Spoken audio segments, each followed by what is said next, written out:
You meet someone new. Something about them feels familiar. Not familiar like you've met them before. Familiar like your body already knows how to feel around them.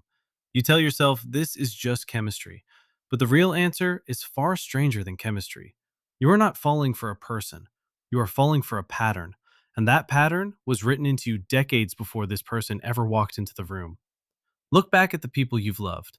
Not just romantically. Look at the ones who hurt you too. There's a shape to it, isn't there? A certain kind of warmth, a certain kind of distance, a certain way of being wanted, or not quite wanted enough. You've probably noticed this before, and maybe blamed yourself for it. Bad taste, bad luck, a type you can't seem to shake. But what if the pattern was never about taste at all? What if your nervous system built this template long before you ever chose anyone, back when you had no choice in who loved you and how? To understand this, you have to go back to a laboratory in the 1950s and a scientist named Harry Harlow, who wanted to answer a question that sounds almost cruel to ask directly. What does a baby actually need from a mother? At the time, many psychologists believed the answer was simple: food, shelter, physical needs met. Harlow tested this on infant rhesus monkeys, separating them from their real mothers and giving them two artificial replacements. One was made of bare wire, but it dispensed milk. The other was covered in soft cloth, but offered no food at all. If the theory of the time was correct, the baby monkeys should have clung to the wire mother, the one meeting their physical needs. They didn't. Overwhelmingly, they clung to the soft cloth mother, visiting the wire one only briefly to feed before rushing back to the comfort of the cloth. Comfort, not calories, was what they were wired to seek. That single finding cracked open an entire field. It suggested something radical for its time. That attachment itself, the felt sense of safety and closeness to another being, was a biological need as real as hunger. Not a luxury, not something learned later in life, something built in from the very beginning. Around the same period, a British psychiatrist named John Bowlby was reaching a similar conclusion from an entirely different angle, studying children separated from their parents during wartime evacuations and hospital stays. Bowlby noticed that children who lacked a stable, responsive caregiver early in life developed distinct patterns in how they related to others. Some clung anxiously, terrified of abandonment. Some withdrew and appeared almost indifferent to connection, protecting themselves by needing no one. Others developed a secure, steady baseline, trusting that comfort would come when they needed it. Bowlby called this framework attachment theory, and it proposed something quietly enormous. The way you were held, responded to, and comforted as an infant creates a template, a working model, in his words, of what relationships are supposed to feel like. Here's the part that changes everything about how you see your own love life. That template doesn't stay in childhood. It doesn't get replaced once you grow up and start choosing your own relationships. It becomes the lens through which you evaluate every single person who becomes emotionally significant to you afterward. Decades later, two researchers, Cindy Hazan and Philip Shaver, asked a bold question. What if adult romantic love isn't a separate system from childhood attachment at all? What if it's the exact same biological system, simply redirected onto a partner instead of a parent? In 1987, they published research applying Bowlby's childhood attachment categories directly to romantic relationships in adults, and the results lined up with startling precision. People who described themselves as anxious in childhood attachment showed the same anxious patterns in adult romance, craving closeness while fearing it would be taken away. People with avoidant patterns kept partners at arm's length, uncomfortable with too much closeness, even when they wanted connection. And people with secure patterns approached romance the way they'd learned to approach comfort as infants, trusting it would be there. This is the mechanism behind your type. Your nervous system isn't searching for someone who matches a physical checklist. It's searching for someone who feels like home. And home was defined for you before you could form a single memory of it. If home felt warm and consistent, you're drawn to warmth and consistency, and you likely feel a quiet unease around anyone too unpredictable.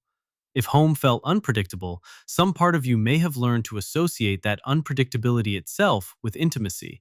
So a calm, steady partner can feel oddly flat, even boring, while someone who runs hot and cold feels like the real thing. Sit with that for a second.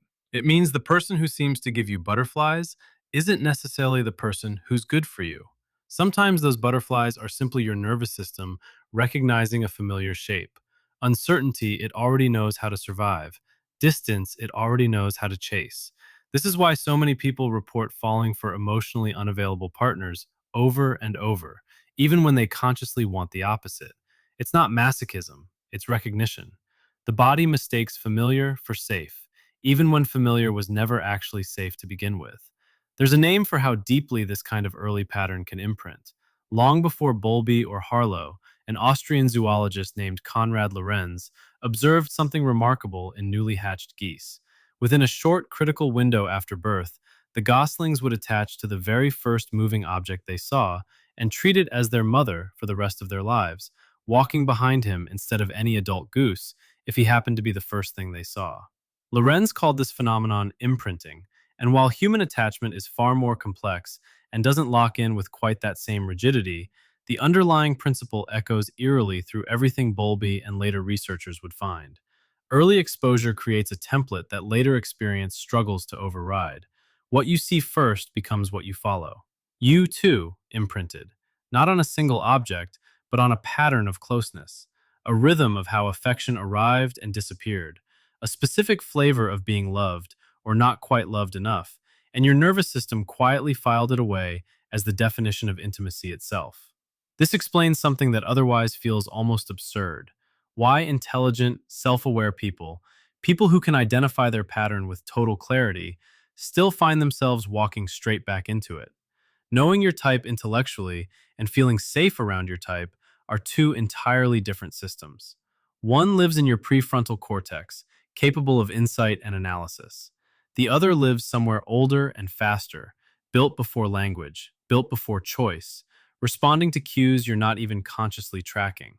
A certain tone of voice, a particular kind of push and pull, a rhythm of attention that feels, without your permission, like coming home. But here's where the story shifts from unsettling to genuinely hopeful.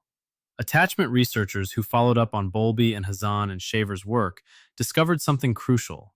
These patterns are not fixed sentences. They found that consistent, safe relationships in adulthood, including therapeutic ones, can measurably shift a person from an anxious or avoidant pattern toward a more secure one over time. Researchers now call this earned security.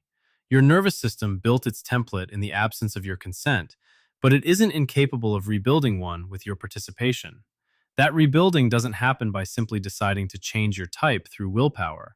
It happens the way the original template was built in the first place, through repeated, lived experience. Choosing steadiness even when it feels unfamiliar or mildly boring at first. Staying in connection long enough for your nervous system to learn a new definition of safety, one that isn't dependent on chaos to feel real. It's slow. It can feel like you're fighting your own instincts because, in a sense, you are. But those instincts were never permanent facts about who you are. They were adaptations to a specific environment you didn't choose, running long after that environment ended. So the next time you meet someone and feel that unmistakable pull, that sense of already knowing them somehow, pause before you call it fate. Ask yourself what, exactly, feels so familiar. Is it warmth? Is it chaos? Is it a version of love you learned before you could even speak? You are not doomed to repeat it forever, but you cannot rewrite a pattern you refuse to notice. Because that pull you feel isn't random, and it isn't chemistry in the way you were told to believe. It's a message sent from the earliest version of you, still trying after all this time to find its way back home.